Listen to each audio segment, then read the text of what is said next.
Et salut les amis, soyez toutes et tous les bienvenus dans ma collection, la collection d'Orpheus. Avant de vous présenter une nouvelle figurine, je tiens tout d'abord à remercier tous ceux qui me suivent sur ma chaîne et tous ceux qui sont abonnés à ma chaîne, et également tous ceux qui me suivent mais qui ne sont pas encore abonnés, parce que je suis sûr qu'il y en a. Je vous dis donc un grand merci pour tous vos pouces bleus, aussi un merci pour vos pouces rouges, parce que les petits pouces rouges de temps en temps ça me permet de me dire que il faut essayer d'améliorer donc les vidéos, et un grand merci pour tous vos commentaires qui me donnent de la motivation et qui en plus me permettent aussi d'apprendre certaines choses que j'ignore, donc un grand merci à tous pour ça. Aujourd'hui donc nouvelle review, une review d'une figurine qui est arrivée dans ma collection, c'est celle de Jabu de la Licorne, donc un chevalier de bronze mineur, voilà. Maintenant que la présentation est faite et que les remerciements sont faits, je vous invite tout de suite à venir découvrir avec moi cette figurine qui vient d'arriver dans ma collection.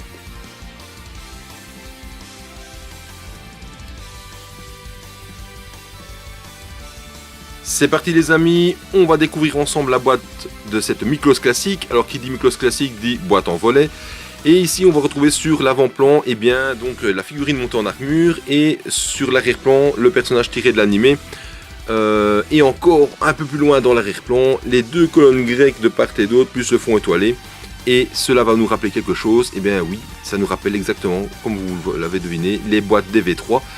Et on a le même problème au niveau visuel, donc la même erreur, c'est-à-dire qu'on a de la transparence dans la chevelure et la partie ici par exemple de l'épaulette de Jabu. Donc on voit la colonne et les étoiles au travers. Donc voilà, Bandai a réitéré, en fait, a gardé comme inspiration lorsqu'il a créé donc Jabu la Licorne, l'inspiration des boîtes V3, et au final il a gardé exactement les mêmes défauts visuels. C'est dommage, mais c'est comme ça. Ensuite on va retrouver quoi? Un encart violacé qui rappelle donc la couleur de l'armure de la licorne, avec différentes écritures, Senseiya, Miklos classique, etc. Plus le stickers de Bandai, et cette version est éditée en 2005. Ensuite sur le côté on va retrouver la représentation de la licorne qu'on retrouve sur la Pandora Box, voilà, ni plus ni moins. C'est une version tadam, française, et oui, pourquoi? On a le petit sticker ici collé, Senseiya, les cheveux zodiaques, Jabu, le chevalier de la licorne. Et en plus, le sticker c'est d'une couleur un peu plus foncée que la boîte, et en plus de ça, celui qui l'a collé complètement de travers. Pourquoi? Parce que ici on a le bord de l'encart qui est complètement décalé de 3 mm par rapport au reste, donc c'est pas super esthétique. On aurait pu faire un effort là-dessus. En dessous, tout le blabla traditionnel avec une dempseux, etc., c'est-à-dire au moins de 3 ans, etc., enfin voilà, ce qui nous importe peu. Et ensuite on retrouve sur la face arrière, différentes illustrations. On retrouve donc ici Jabu dans une pose attaque, donc dans l'unicorne galop, avec sur le fond donc un ciel étoilé et les lumières, donc des spots de l'arène du Galaxia Noir, donc du tournoi galactique. Ensuite on va retrouver ici Jabu dans une pose on va dire plus neutre, le totem monté avec toutes les pièces de l'armure. On retrouve encore ici une petite pose d'action de Jabu qui est pas trop mal, et on retrouve aussi deux possibilités au niveau du visage, c'est-à-dire qu'on peut le monter soit avec le cerclage, donc le serre-tête et la corne de la licorne version manga, un peu comme Yato aussi dans le Lost Canvas. Donc voilà, on peut le monter sans rien du tout, ou fatalement comme on voit ici, le monter avec le casque V1 tiré de l'animé, et c'est celui-là qui sera utilisé pour la figurine, parce que c'est comme ça que je l'ai connu, et que je trouve que même en lisant le manga original, je trouve que Jabu avec son serre-tête avec la corne de la licorne n'est pas très charismatique, au contraire de Yato qui est un petit peu différent, je trouve, voilà. Là-dessus, maintenant que c'est fait, je vous invite à voir le contenu de celle-ci avec les blisters.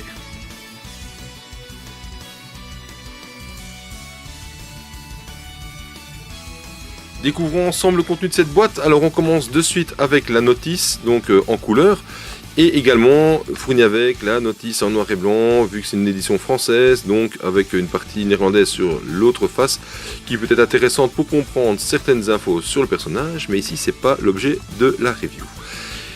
Donc notice en couleur avec un encart violacé qui rappelle donc la couleur de l'armure, la licorne de la Pandora Box, les différentes écritures, Bandai, etc. L'intérieur, présentation classique donc du plan de montage avec d'un côté le totem et d'un côté la figurine. Comme vous pouvez déjà le constater, il n'y a vraiment pas grand chose à monter et le totem je l'ai monté en 5 minutes, tellement c'était simple. Ensuite, la Pandora Box sur la face arrière avec les différentes écritures en japonais qui nous intéressent peu. Et de l'autre côté, on a la figurine de Jabu montée en armure avec le totem monté en armure. Et ici, une illustration avec différentes données biométriques plus les figurines ici qui étaient sorties à l'époque avec les V3 et les Gold et le Radamante en classique. Voilà. C'est une très belle notice, je la trouve vraiment sympathique. Et je dis cela parce que je fais un petit clin d'œil au youtubeur Angelo Rain qui m'a fait une petite parenthèse, une petite aparté sur sa dernière review que je vous invite ici à aller voir après ma review.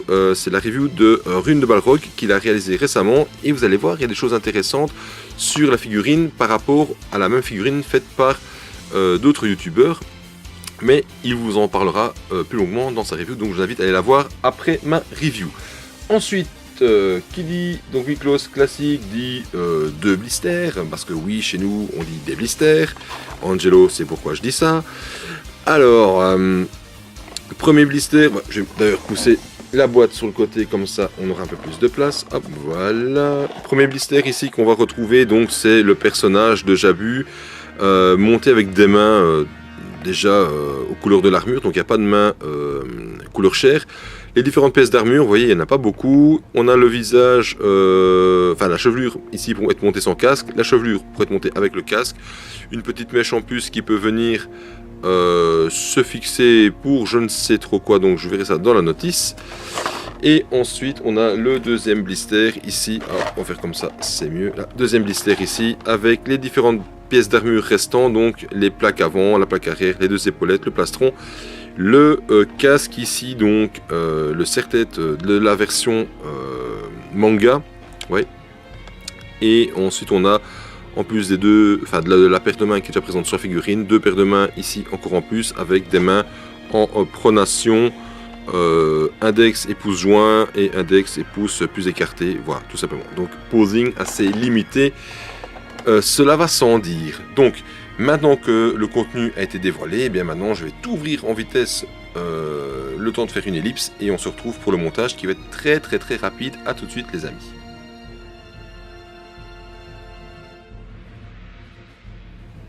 C'est parti les amis pour le montage de cette figurine. Alors on va faire une petite pause d'avant-montage.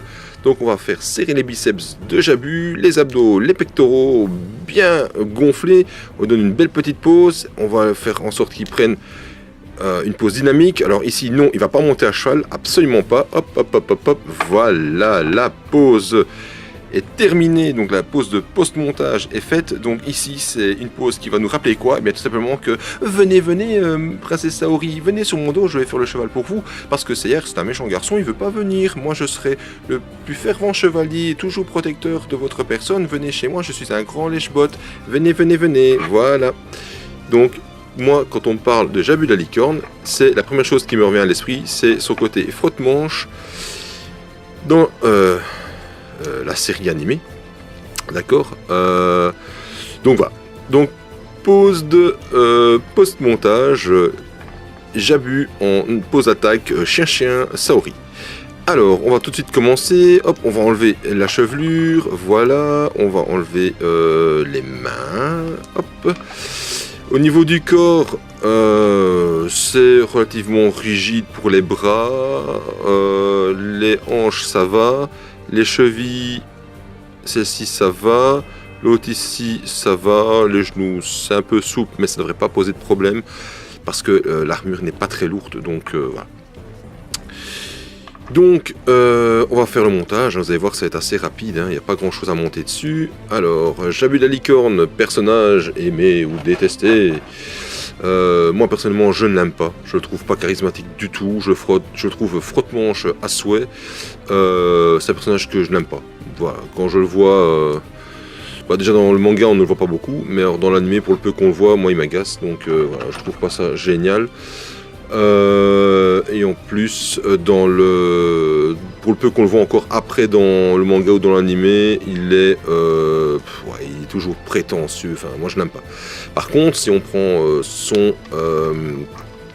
son ancêtre, celui de la guerre précédente, la guerre sainte précédente, donc qui est Yato. Lui par contre je le trouve beaucoup plus intéressant au niveau du personnage, même s'il a aussi ce côté qui veut tout réussir, qui veut être le meilleur. Il a quand même, avec Tenma, il y a quand même un lien qui se crée malgré tout, malgré le fait qu'ils sont un peu au départ en opposition et pas dire en conflit, mais ça y est, je cherche le mot mais il me revient pas. Ils sont un petit peu en opposition, en compétition, on va dire ça comme ça. Oups, j'ai fait sauter, super, la genouillère qui n'est pas très loin. Donc je trouve Yato dans Lost Canvas plus intéressant que en tout cas Jabu ne l'est, vu que Jabu pour moi c'est un personnage totalement inintéressant. Il ne sert strictement à rien, si ce n'est qu'être un personnage m'as-tu vu, voilà. Je vais prendre la main qui est ici, voilà, ça sera directement réglé. Donc il y aura une main en pronation, doigt ouvert et un point fermé, parce qu'on n'a pas vraiment le choix. Donc voilà, moi je préfère nettement Yato, qui ne m'énerve pas quand je le vois dans Lost Canvas, que Jabu, moi je le trouve complètement indigeste. C'est un personnage qui ne m'intéresse absolument pas et qui ne donne pas envie d'être découvert, je trouve. Parce que voilà, il a un but de sa personne, il est frotte-manche et voilà, je n'aime pas. Je n'aime pas. Alors ici les jambières, ça tient pas génial. Ça, faut dire ce qui est.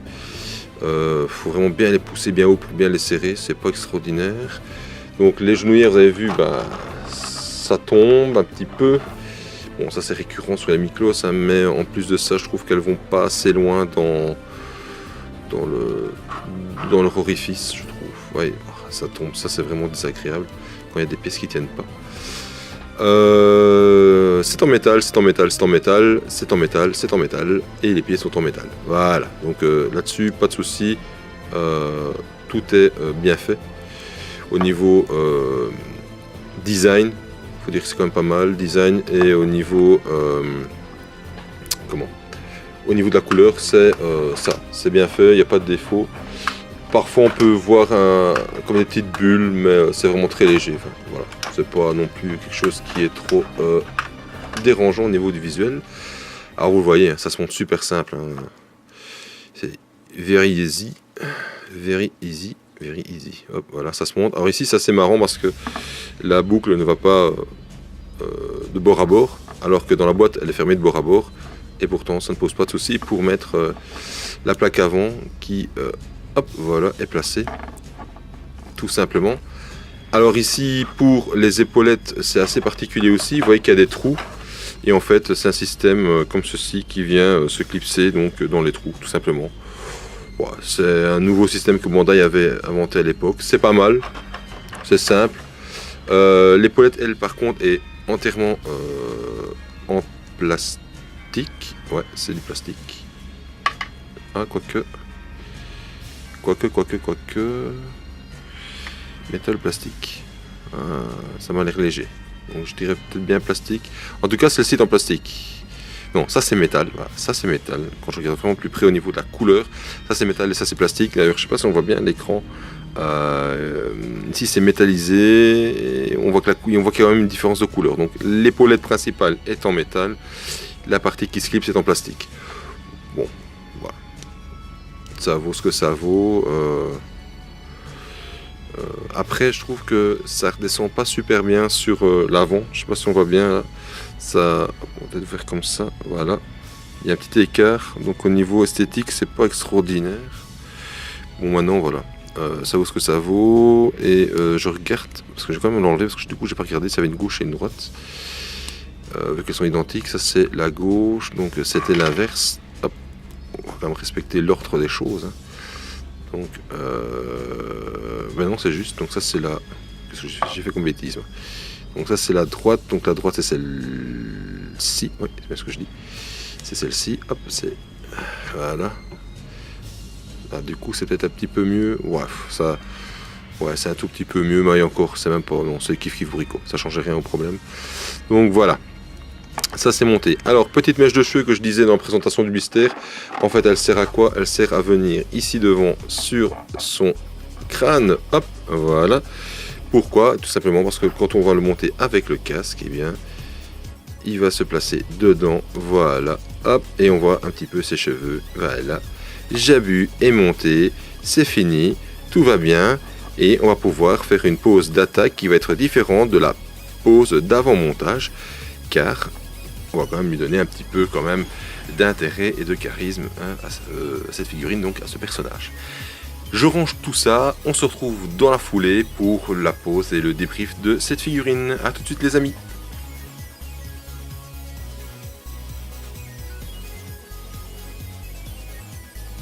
Voilà les amis, on est arrivé à la fin de cette review, on va pouvoir passer au posing, au débrief de celle-ci.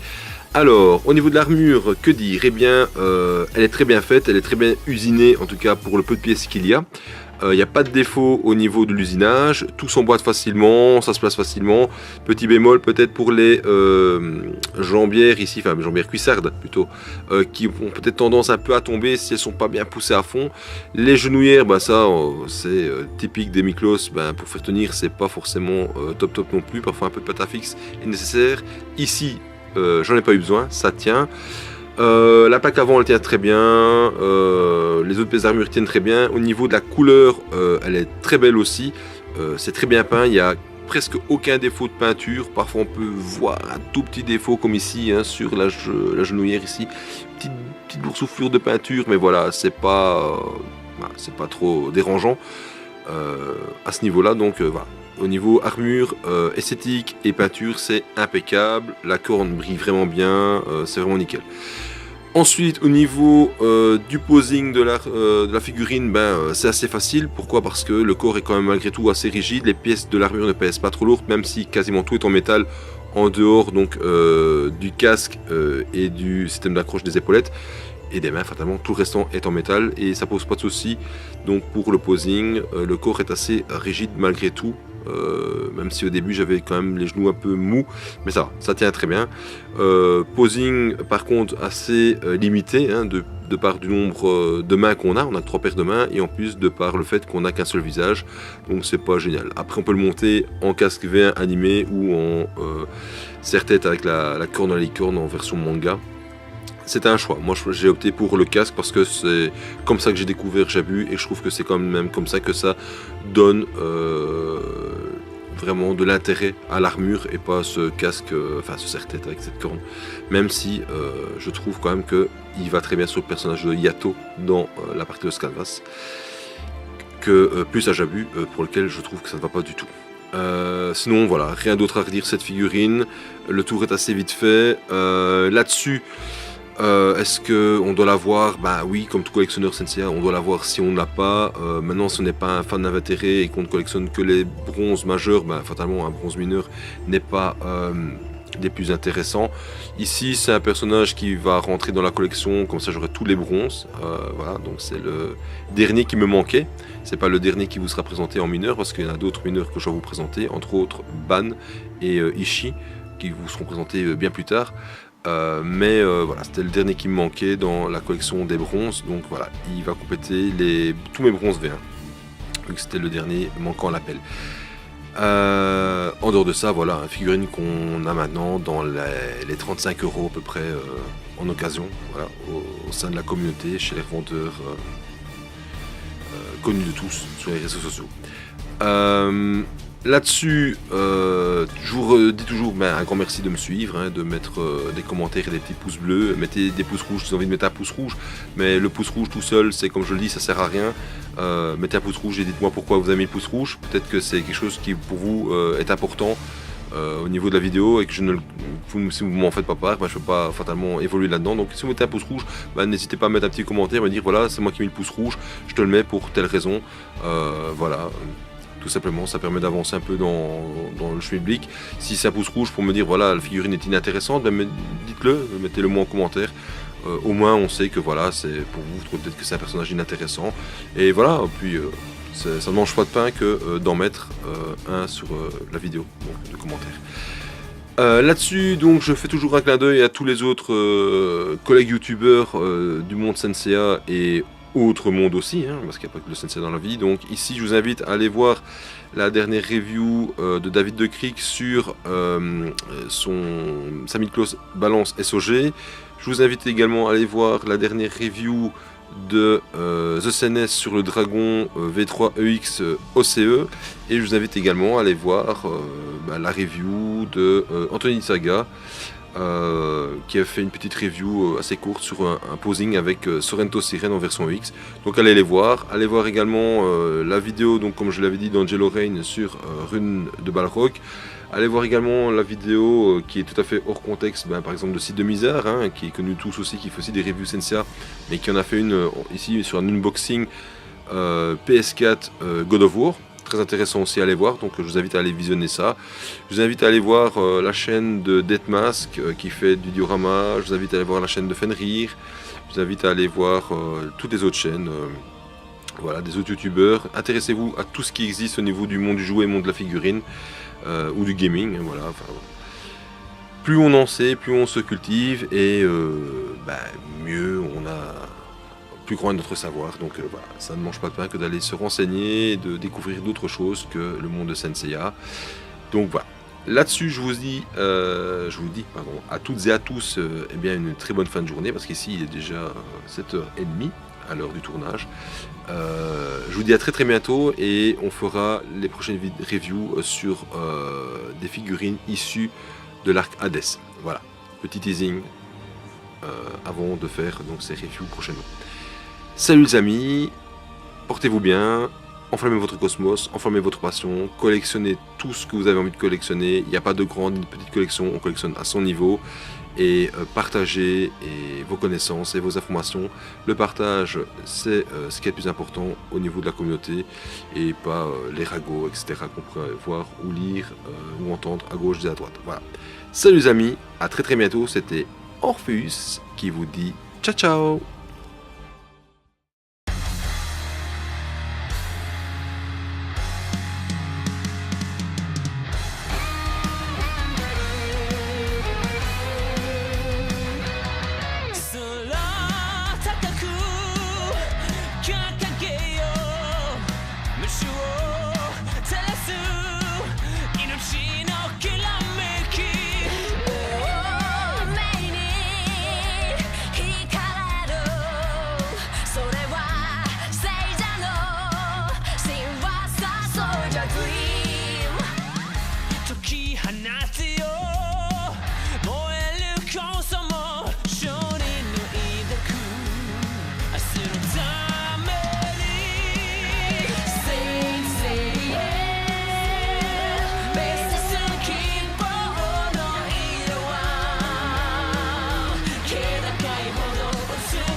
Quand nous entendrons la douce mélodie d'une lyre résonner au loin, dans l'immensité de la nuit, nous saurons qu'il s'agit de la lyre d'Orphée.